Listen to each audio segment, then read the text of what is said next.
Everyone, let's talk about novel. Ano ba yung novel? Bilang successful na tao, the word novel, it means there is something that you possess, that outstanding quality that you have. Na pag nakita ka ng tao, makikita nila kakaiba ka, makikita nila there's something new in you na hindi nila palagi nakikita sa iba. That you possess a very high quality. And maaring magaling ka sa isang bagay. Maaring maayos ka talagang tao. Then, people admire something in you na napapractice mo, na nararanasan mo, na-observe. Kumbaga, parang every time makikita nila, there's something experience from you. Na pagtinig ng kakagalang-galang ka, walang maipipinta sa'yo. Alam mo yun? Kapag tinignan ka, alam mo yung angat sa iba. And tayo, kung gusto natin maging successful, we are bound for that. There's something in us na pag nakita ng ibang tao, mapapahanga sila, mapapabilib sila, na there's an admiration na ma-inspire sila sa'yo. So, isa sa mga dapat i-gawin natin, magkaroon tayo ng something, or we possess the quality na maka-attract ng ibang tao.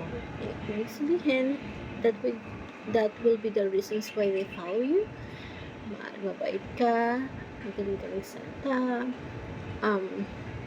marami ka natulungan. So, whatever it is, ito yung qualities na talagang pwede natin maipagmalaki na nagkakaroon ng impact sa ibang tao. For example, kita nila na matulungin ka, na talagang marirealize nila na talaga ang bait na itong taong to, matulungin siya, na lahat ng pwede niya itutulong niya, ginagawa niya talaga para sa iba. Kahit sometimes nahihirapan na siya, alam mo yun, gusto niya talagang tumulong. And if something inspires and do the same, ito yung mga bagay na kapag nagkaroon sila ng capacity to do, gagawin nila kasi alam nila, nakita nila na it will create a ripple. Diba yung ripple kapag pumapatak yung tubig, yung tulong ng tubig is sa isang balde, sa isang lagayan na puno-puno ng tubig, diba? Makikita mo yung ripple. Pagpatak ng ripple, yung may vibrations, makikita mo yan, kumukalat, diba?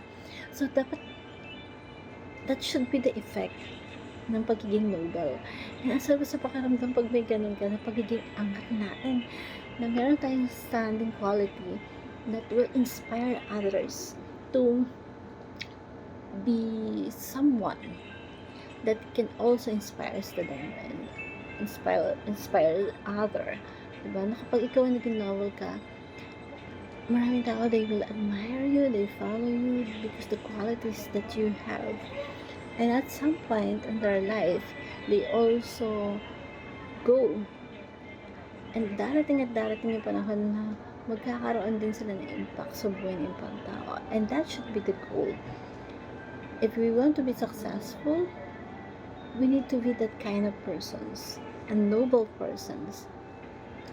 Meaning, you will be the one who spearhead the change, spearhead the revolutionary, the revolutions of in the sense of malaking pagbabago, magandang pagbabago.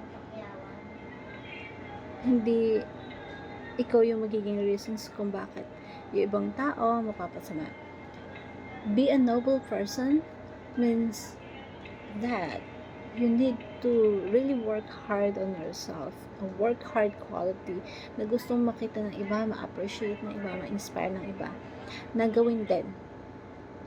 And it's not a very easy job, and it requires an extra effort, time, resources, So, lahat-lahat na.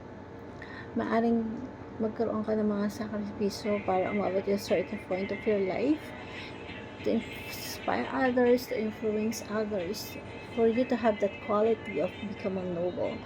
But it all will be worth it if you do that.